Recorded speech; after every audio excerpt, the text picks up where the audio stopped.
আসসালামু আলাইকুম, doctor Nilufa Yasmin happy homeo হল থেকে। আজকে সেই সব রোগীদের নিয়ে কথা বলবো যারা দীর্ঘদিন ধরে পেটে ব্যথা, পায়খানা কষা, বুক জ্বালা, টক ঢেকুর, অল্প খেলে পেট ফুলে উঠে, অস্থির লাগে, খেতে পারে না, অরুচি, এইসব রোগীদের নিয়ে কথা বলবো। প্রথমেই একটি প্রাকৃতিক ওষুধের কথা বলবো, কাঁচা পেঁপে। কাঁচা পেঁপে আপনারা খোসাসহ ধুয়ে নেবেন, কাটার পরে ধুবেন না, কারণ পেঁপে থেকে যে সাদা একটি পদার্থ বের হয় এটি পাকস্থলীর জন্য মহা ওষুধ। এরপরেও যারা এই লক্ষণগুলোতে ভুগে দীর্ঘদিন, তাদের জন্য হোমিওপ্যাথিতে কিছু চমৎকার ওষুধ আছে, যেমন লাইকো, পালসিটিলা, কার্বোবেস, নাক্স।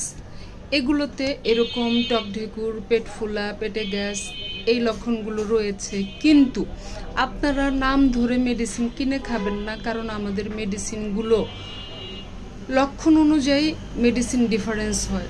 যেমন পোলাও মাংস খেয়ে গ্যাস হলে এক ওষুধ, ডিম দুধ খেয়ে গ্যাস হলে আরেক ওষুধ, আবার মিষ্টি খেয়ে গ্যাস পেট ফুলে গেলে অন্য ওষুধ।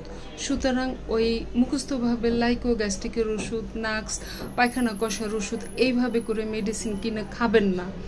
সমস্যা হলে আপনার নিকটস্থ একটি হোমিওপ্যাথি ডাক্তারের কাছে যাবেন, তার কাছে চিকিৎসা নেবেন। একদম প্রাকৃতিক ও নিরাপদভাবে আপনারা ঠিক হয়ে যাবেন, কারণ হোমিওপ্যাথির কোনো পার্শ্ব প্রতিক্রিয়া নাই।